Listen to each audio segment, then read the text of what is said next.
しいです。 일본에서 2030년까지 쌀 수출을 현재의 8배 수준인 35만 톤으로 늘릴 것이라는 끔찍한 정책을 발표했습니다. NHK 등 현지 언론은 며칠 전 일제히 앞으로 전 세계에 일본산 쌀이 가득 깔릴 것이라는 목표를 발표했는데요. 이를 위해서 미래 중장기 농업정책 지침인 식료, 농업, 농촌 기본계획까지 발표하고 국가적인 사업으로 만든다고 하죠. 그런데 당장 걱정부터 드는 것은 다름 아닌 후쿠시마산 쌀이 가장 먼저 풀릴 것이란 우려 때문입니다. 실제로 지금도 일본에서는 편의점 삼각김밥이나 저렴이 덮밥집에서는 쌀이 나오는 메뉴를 사 먹지 않는다는 말이 흔하게 돌고 있을 정도로 일본 내에서도 자국산 쌀 소비는 굉장히 조심하고 있는 건데요. 일본은 여기다가 일본산 쌀이 전 세계 식료품점에 가득 깔릴 것이란 계획을 내고 있으니 걱정이 이만저만이 아닌 것이죠. 실제로 한 달 전에 일본에서는 쌀 품귀 현상도 벌어졌는데요. 일본 최대 곡창지대 중 하나인 후쿠시마산 쌀이 덩그러니 진열대에 놓여 있어도 사람들이 사가지 않고 쌀이 없다, 미국에서 초밥이 인기라서 일본산 쌀을 사다 보니 정작 일본에는 쌀이 부족했다는 자위만 열심히 하고 있었죠.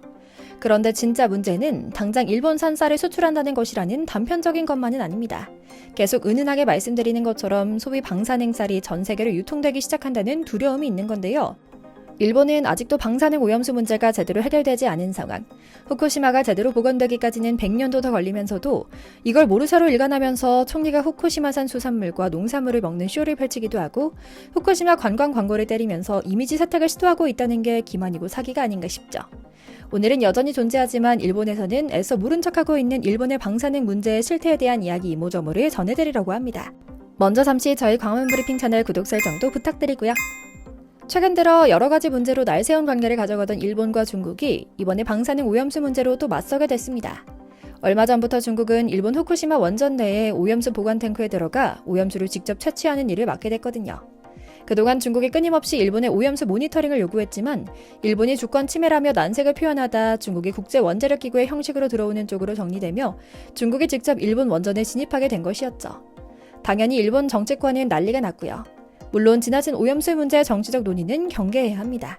하지만 이런 방사능 문제는 일본 내에서도 반대 의견이 여전히 거셀 정도로 문제가 많은 상황인데요. 일본 정부가 최근 어처구니 없는 행동을 저지르며 편들던 일본 사람들마저 분노를 터뜨리고 있습니다. 사실 일본은 과거에도 몇 차례 방사능 문제가 없으며 다시금 원전으로 회귀하겠다는 뜻을 밝혀왔는데요.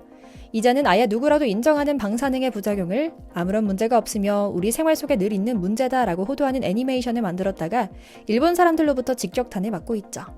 일본 부흥청이 얼마 전 난데없이 공개한 홍보 영상 한번 보시죠. 얼핏 보면 일반 애니메이션과 크게 다르지 않은 전형적인 일본 애니메이션인데요.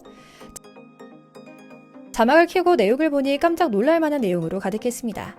부흥청이 내놓은 홍보 영상에는 유루카라라는 귀여운 캐릭터가 등장하는데요.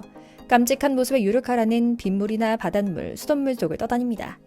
심지어 인간의 몸속으로 들어갔다가 아무렇지 않게 다시 나오는 모습까지 그려지는데요.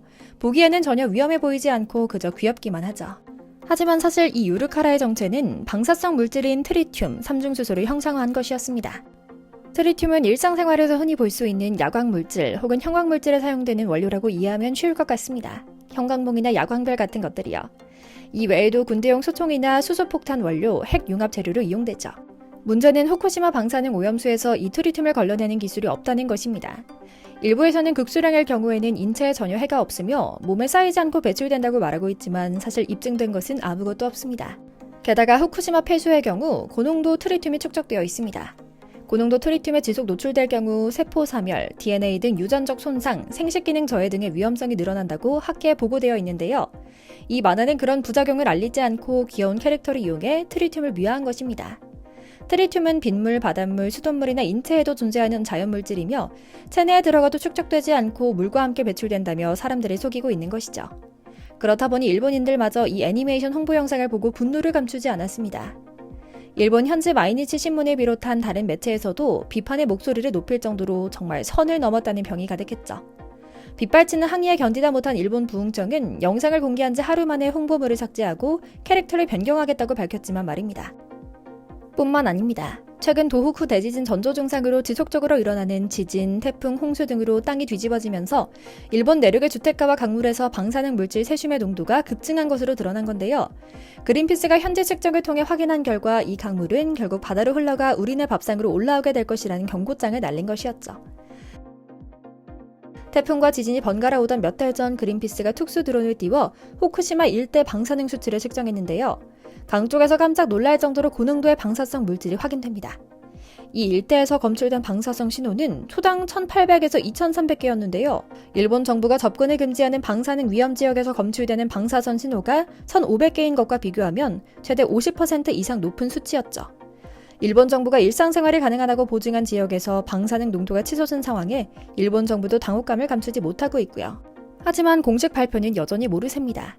일본의 산케이 신문은 오염수 배출 문제와 방사능 우려와 관련한 정례 브리핑을 보도하며 중국, 한국을 포함한 외국 정부, 국제사회 이해를 얻기 위해 노력하는 건 매우 중요하다라고 말한 반면 동시에 다른 정부 고관은 저런 망언을 하며 분개했다고 보도했거든요.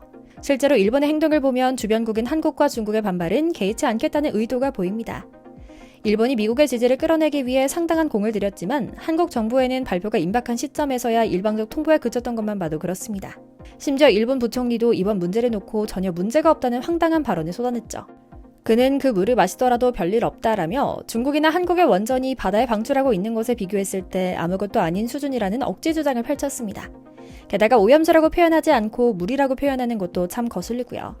이 모든 것이 일본 국민의 우미나 정책 중 하나라고 해석하는 것이 합리적일 정도죠. 한국과 중국을 적으로 만들어 일본 여론을 결집하기 위해서죠. 안타깝게도 지금 이 시간에도 후쿠시마 원전 오염수는 하루에 170톤씩 새롭게 생성되고 있습니다. 이전부터 일본은 바다 방류 혹은 수증기 방출, 지하 배설 등을 검토 중이라고 말했는데 하나같이 말도 안 되는 소리입니다.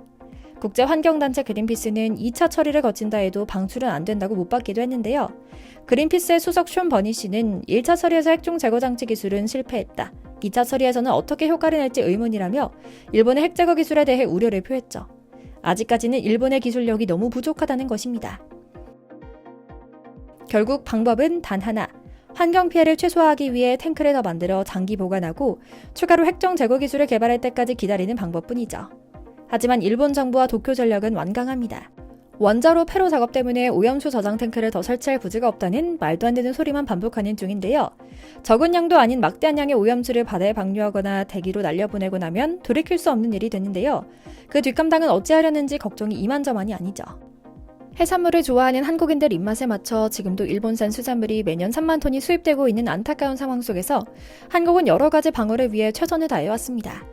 선독이니 정치논리니 모두 처치하고 당장 우리 몸속에 우리도 모르게 조금씩 쌓이고 있는 방사능 물질은 언젠가 우리 모두에게 상처로 다가올 생존의 문제이기 때문입니다. 참 우리 주변 나라들은 왜들 이러나 모르겠습니다. 중국에서는 미세먼지라고 황사로 우리 호흡기를 망가뜨리고 일본은 방사능 문제로 우리를 괴롭히고 있죠. 우리는 죽어라 분리수거하고 정화하고 나무를 심는 일을 하는데 주변국들의 환경 문제로 괜히 우리 국민들까지 건강이 위협받고 있다는 점이 너무나 분할 정도인데요. 앞으로 일본이 어떤 행동을 보일지, 중국이 이번 오염수 검사를 통해 어떤 액션을 취할지 두 눈 크게 뜨고 지켜봐야겠다는 생각하며 오늘 영상 마치겠습니다. 저희 광화문 브리핑 채널 구독, 좋아요도 부탁드리고요. 오늘도 시청해주셔서 감사합니다.